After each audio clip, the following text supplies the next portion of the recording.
بسم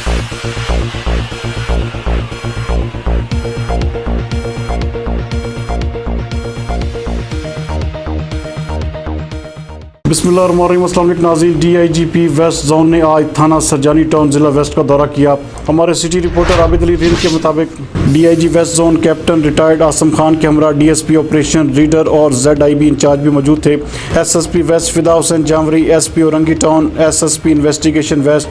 S H O Surjani و Mangho Pir, S I's intelligence staff اور دیگر افسران بھی اس موقع پر موجود تھے۔ ان کے علاوہ اے آئی جی اسسٹنٹ ڈی سی ضلع ویسٹ کے نمائندوں اور اسسٹنٹ کمشنر منگو پیر نے بھی اس اجلاس میں شرکت کی۔ اس موقع پر D I G west captain retired Asim Khan کا کہنا تھا کہ سرجانی اور منگو پیر تھانوں کی حدود میں اسمگلنگ کے خفیہ راستے ہیں جن سے بلوچستان سے مختلف اشیاء بغیر ڈیوٹی ٹیکس ادا کیے غیر قانونی طور پر لائی جاتی ہیں، جس پر دونوں تھانوں کی پولیس نے سخت کارروائی کرنی ہے تاکہ اسمگلنگ کا خاتمہ کیا جا سکے اور ملک کو ریونیو کی حد میں جو نقصان ہو رہا ہے اس پر قابو پایا جا سکے۔ جبکہ ان کا مزید کہنا تھا کہ سرجانی اور منگو پیر تھانوں کی حدود میں لینڈ مافیا سرگرم عمل ہے جو کہ سرکاری زمینوں پر قبضہ کر کے انہیں فروخت کرنے میں ملوث ہے، لہٰذا ان لینڈ گریبرز کے خلاف سخت کارروائی کی جائے اور انہیں گرفتار کر کے قانون کے مطابق کارروائی کریں۔ اس سلسلے میں انٹیلیجنس سٹاف کو خصوصی ہدایات بھی دی کہ وہ مذکورہ علاقوں میں ایسے عناصر کی نشاندہی کریں اور ان کے خلاف کارروائی کو یقینی بنائیں۔